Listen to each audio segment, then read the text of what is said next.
News वाले stock में sir हमारे पास पहला स्टॉक है आईसीआईसीआई प्रूडेंशियल लाइफ का, आईसीआईसीआई प्रूडेंशियल लाइफ। जी तो देखिए हाँ, तो आईसीआईसीआई प्रूडेंशियल लाइफ देखिए आपके सामने एक सेकंड में देखता हूँ जो मैंने आपको जी देखिए जो बेसिकली इस पर्टिकुलर काउंटर के लिए, इस पर्टिकुलर कंपनी के लिए जो इम्पोर्टेंट है सबके सामने मैंने आपको बनाकर एक कोशिश। तो देखिए जो प्रीमियम है वो बेसिकली इम्पोर्टेंट होता है। प्रीमियम वो होता है जो इंश्योरेंस पॉलिसीज के लिए कस्टमर्स पे करते थे। लास्ट ईयर आप देखेंगे तो आईसीआईसीआई प्रूडेंशियल का करीब 12,000 करोड़ का प्रीमियम रहा था। लास्ट ईयर Q3 2025 की बात करें, जो एक्सपेक्टेड प्रॉफिट है लास्ट ईयर Q3 में करीब 326 करोड़ रुपए का प्रॉफिट था। ओवरऑल देखेंगे तो 12,200 करोड़ का प्रॉफिट है।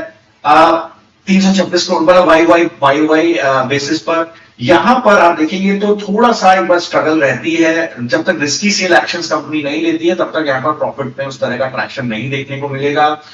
न्यू बिजनेस ऑफ क्वालिटी ये बहुत इंपॉर्टेंट फैक्टर होता है। यहां पर आप देखिए एपी एनुअलाइज्ड जो प्रीमियम इक्विवेलेंट है वहां पर एक बार से स्ट्रेंथ देखने को मिलती है। वीएनबी जो वैल्यू ऑफ न्यू बिजनेस होता है ये भी बहुत इंपॉर्टेंट वेरिएबल है। ये भी एक बार ध्यान में रखने की कोशिश करेगा मार्केट, क्योंकि यहां से क्या होगा, जो नई पॉलिसीज है उनकी प्रॉफिटेबिलिटी डिसाइड होती है। सो ये जो अभी तक जो स्टडी कंपनी के क्वार्टरली रिजल्ट्स एनुअल रिजल्ट्स रहे हैं उससे ये मेरी अंडरस्टैंडिंग है कि कंपनी में स्टडी ग्रोथ है। एपीई और वीएनबी के अंदर बहुत ज्यादा रिस्की सेल्स कंपनी नहीं कर रही। डिस्पाइट ऑफ दैट एपीई और वीएनबी में एक रिसेंट आपको ग्रोथ देखने को मिल रही है। जो एक्सपेक्टेड प्रॉफिट्स है लास्ट ईयर में 326 करोड़ के प्रॉफिट थे, हो सकता है इस बार प्रॉफिट 350 से 410 करोड़ के ट्रैजेक्टरी में रहे। अगर बीट आता है, ये बीट आता है तो स्टॉक के अंदर अच्छा मूव आपको अपसाइड की तरफ देखने को मिलेगा। ज्यादा प्रीमियम इनकम आपको देखने को मिल सकती है, बेटर कॉस्ट कंट्रोल देखने को मिल सकता है, एक स्टेबल रिटर्न इन्वेस्टमेंट से आपको देखने को मिल सकता है। अदर देन डिविडेंड आउटलुक अगर आप देखेंगे तो एक dividend once a year company देती है, क्वार्टरली नहीं देती है। आईसीआईसीआई प्रू लाइफ के लिए एनुअल डिविडेंड जून 25 में आपको मिला था। तो जो 13 तारीख को जो आज बोर्ड मीटिंग है यहाँ पर डिसाइड होगा कि क्या Q3 के डिविडेंड आएंगे या नहीं आएंगे। तो और डिविडेंड आएंगे तो आपको ईयरली बेसिस पर ही आएंगे। तो देखिए जो की रिस्क है इन्वेस्टर के लिए वो ये है कि अगर मान लीजिए ऐसा होता है कि यूलिप सेल्स पे बहुत अच्छा ट्रैक्शन नहीं होता है तो एक बार स्टॉक में आपको करेक्शन देखने को मिल सकता है। अगर आपको वीएनबी या ईपी के नंबर्स में कुछ स्ट्रेस दिखाई देता है तो आपको स्टॉक प्राइस में एक नेगेटिव मूव देखने को मिल सकता है। हो सकता है कंपटीशन की वजह से प्राइसिंग प्रेशर देखने को मिले, because State Bank of India and other companies are big competitors in this domain. वहां वो भी एक इन्वेस्टर्स के लिए रिस्क हो सकता है। तो इन अ नटशेल अगर हम कंपनी को एनालाइज करें तो देखिए वेल मैनेज्ड इंश्योरेंस कंपनी है, ग्रोथ स्टेबल है, प्रॉफिट्स इंप्रूव कर रहे हैं। शॉर्ट टर्म में स्टॉक ऊपर नीचे हो सकता है बट लॉन्ग टर्म ट्रैजेक्टरी में निशा स्टॉक बहुत अच्छा इन्वेस्टेबल स्टॉक है। तो इसका चार्ट डिस्कस करना चाहेंगे सर? बिल्कुल निशा, बिल्कुल चार्ट डिस्कस करना चाहेंगे। तो एक बार इसका चार्ट पर देखिए। आईसीआईसीआई प्रू लाइफ में एक सेटअप भी हम लोगों ने ऑलरेडी स्प्रेड में दिया हुआ है। अभी भी आप देखिए जिस तरह का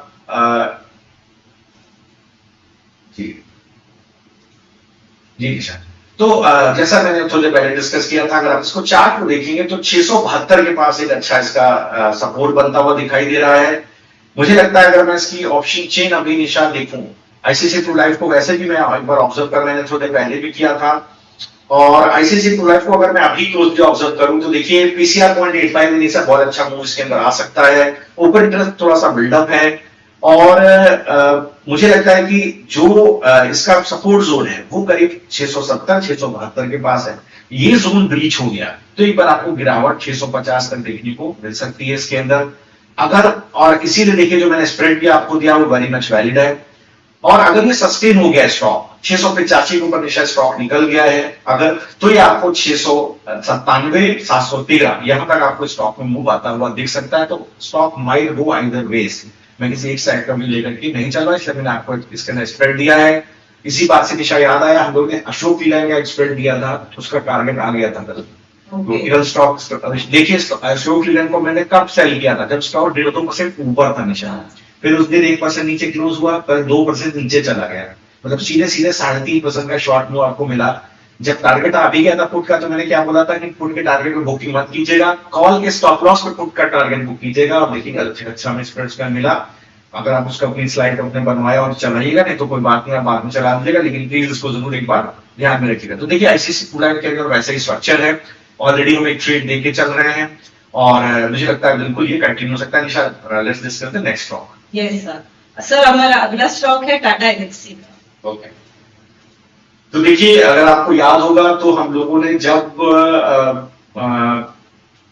निशा हम लोगों ने दिया था ट्रेड, मेरे ख्याल से टाटा एल्क्सी को हम लोगों ने डिस्कस किया ये मॉर्निंग में डिस्कस हुआ है सर। जी जी, पर ये न्यूज़ वाला स्टॉक था हमारे। अच्छा अच्छा, ओके ओके, एक मिनट।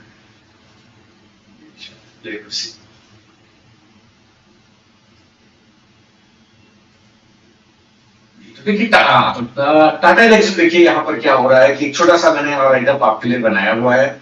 तो एक स्ट्रीट का बेस केस क्या है, वो क्या बाजार मान के चल रहा है? बाजार ये मान के चल रहा है कि रेवेन्यू करीब 950 करोड़ आएगा, प्रॉफिट आफ्टर टैक्स का भी 166 करोड़ के आसपास रहेगा। मार्जिन आप देखिए लास्ट ईयर से थोड़ा कम रहेगा, फिर भी ठीक ठाक मार्जिन रहेगा। तो इन अ नटशेल एक स्टेबल क्वार्टर रह सकता है टफ एनवायरनमेंट के बीच में। ऑर्डर बुक पे एक बार प्रेशर रहेगा, इसके बावजूद मुझे लगता है स्टेबल क्वार्टर रह सकता है। गलत क्या हो सकता है? हो सकता है रेवेन्यू 915 करोड़ के नीचे आए, ये कैन बी है बेयर केस। तो तीन केस होते हैं, bear case, bull case and base case. तो बेयर केस क्या है कि देखिए जो बेस केस हमने आपसे डिस्कस किया, इस तरह का रेवेन्यू आएगा तो बेस केस रहेगा 950 करोड़। अगर मान लीजिए कि 915 करोड़ के नीचे का रेवेन्यू आता है तो एक स्ट्रेस वीकनेस रह जाएगी स्टॉक के अंदर। प्रॉफिट अगर 151 करोड़ के आसपास रहता है तो वहां पर भी ये भी एक नेगेटिव माना जाएगा स्टॉक के लिए। ऑटो और मीडिया, और इसके बाद देखिए यहां पर अगर ऑर्डर बुक में वीकनेस दिखती है या मान लीजिए मार्केट में एक सॉफ्टनेस दिखेगी, तो बिल्कुल आप देखिएगा एक बार प्रेशर देखने को मिलेगा। और कॉस्ट अगर आपको बढ़ते हुए दिखाई देंगे तो यहां पर भी आपको एक प्रेशर देखने को मिलेगा। तो प्रॉफिटेबिलिटी रह सकती है, बट अगर बिलो एक्सपेक्टेशन रहेगी तो बियर केस बनेगा, स्टॉक में हमें गिरावट देखने को मिल सकती है। What is the bull case? Revenue 985 crore के ऊपर निकल जाए, प्रॉफिट करीब 182 करोड़ के ऊपर निकल जाए, तो ये एक बार बुल केस बनेगा। आप देखिए, क्योंकि ये बहुत इंपॉर्टेंट बनेगा। इससे साफ दिखेगा कि जो ऑटो और मीडिया सेक्टर है वहां पर एक स्ट्रेंथनिंग है, वहां से एक डिमांड पुश है। और बिल्कुल एक जो हेल्थ केयर सेक्टर है उसमें एक बार ग्रोथ दिखाई देती है। जापान के जो इनकी बिजनेस है वहां पर एक बार स्ट्रॉन्ग ऑर्डर बुक, वहां पर स्ट्रॉन्ग मार्जिन दिखते हैं, एक बार यूटिलाइजेशन बेटर होता है। तो ये सारी चीजें बुल केस बनाएंगी।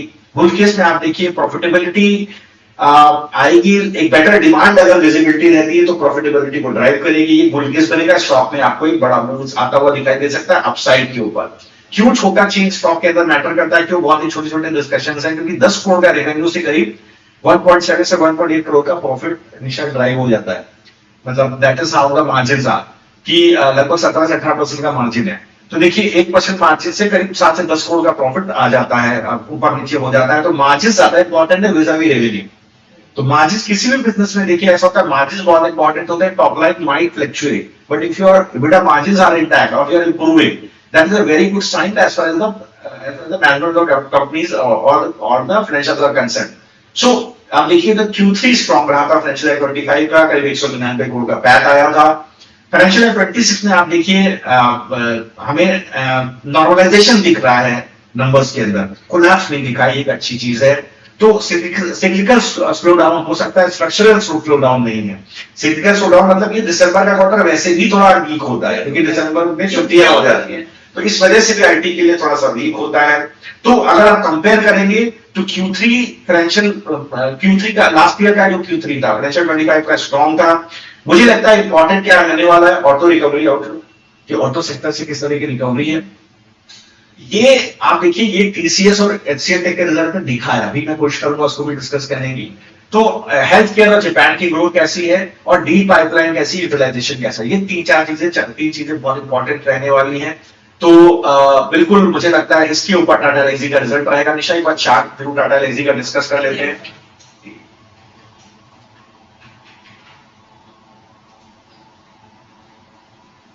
तो देखिए आज स्टॉक के अंदर आप देखिए बिल्कुल कंसोलिडेशन है, निशा एक अच्छा कंसोलिडेशन है।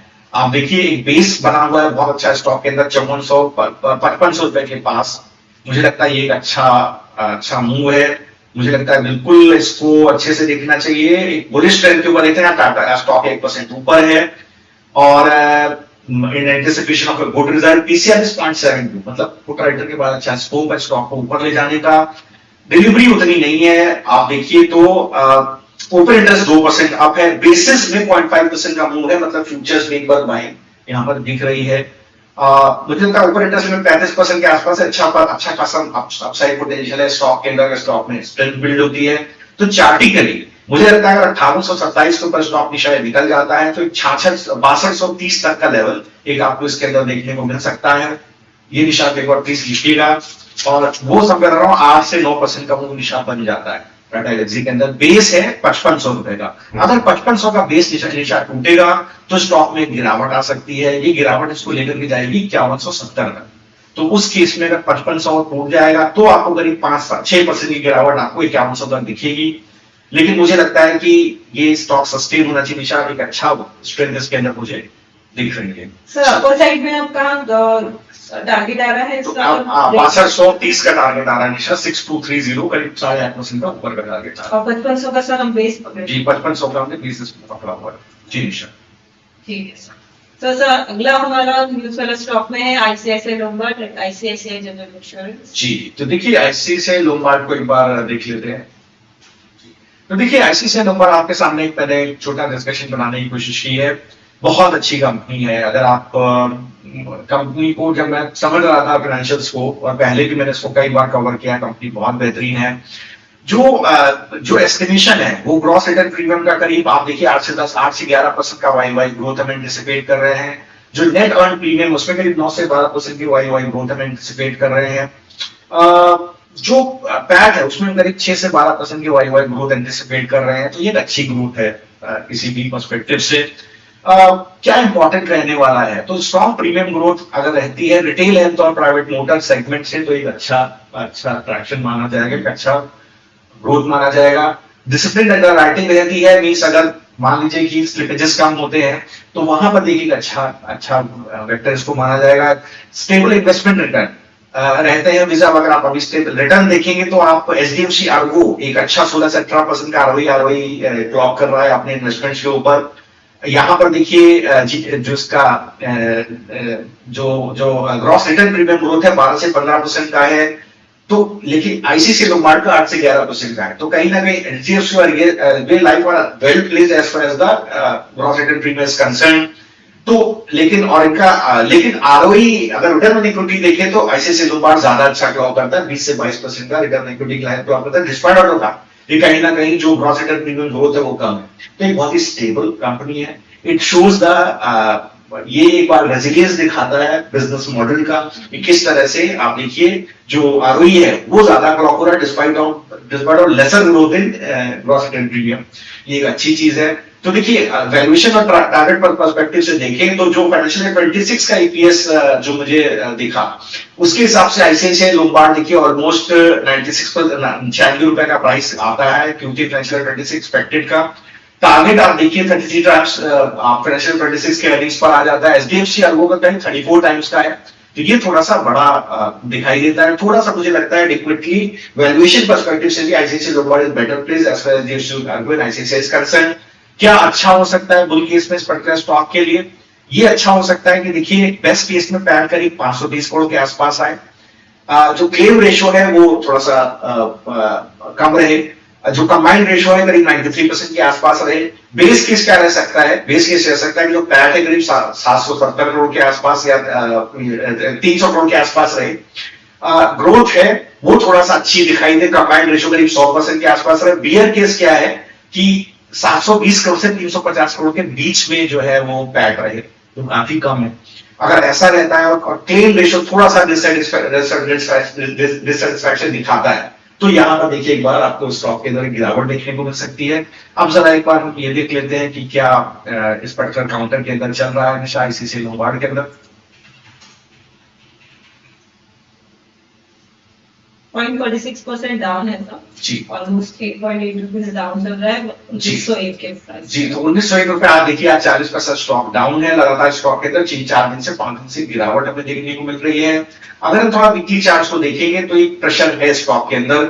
1960 का इंपॉर्टेंट जोन है, जब तक इस जोन के ऊपर नहीं निकलेगा एक वीकनेस निशान रह सकती है। 1902 का भाव है। मुझे लगता है जो बेस है स्टॉक का वो समवेयर अराउंड आपका बनता है 1800 रुपए के आसपास, 1840, अभी भाव है 1900। जब तक ये जोन नहीं टूटता है 1955 ऊपर और 1833 नीचे, तब तक कोई बड़ा मूव हमेशा नहीं आएगा।